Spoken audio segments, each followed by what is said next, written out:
Мое право. Не мислете, че имате право да ранявате моята душа. Тя едва ли на всеки се нрави, но е моят живот и съдба.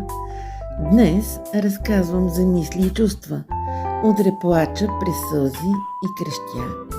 Но не искам да бъда изкуствена и фалшива да бъда неща. Нека имам дори в излишък своята воля и разум и власт и да бъда аз вопъл и писък, но и слънце, усмивка и страст.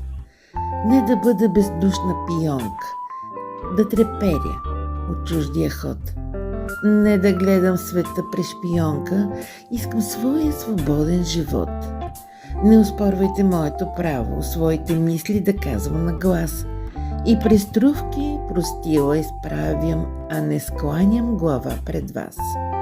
Ще приема и смешен сценарий, от изплакани думи през смях, а след миг ще гризе съвестта ми, че повярвах, а всъщност бе грях.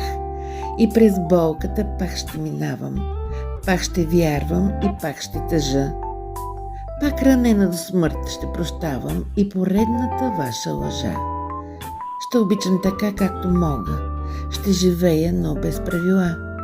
И с тръпка и с вяра в Бога ще раздавам пак своята душа.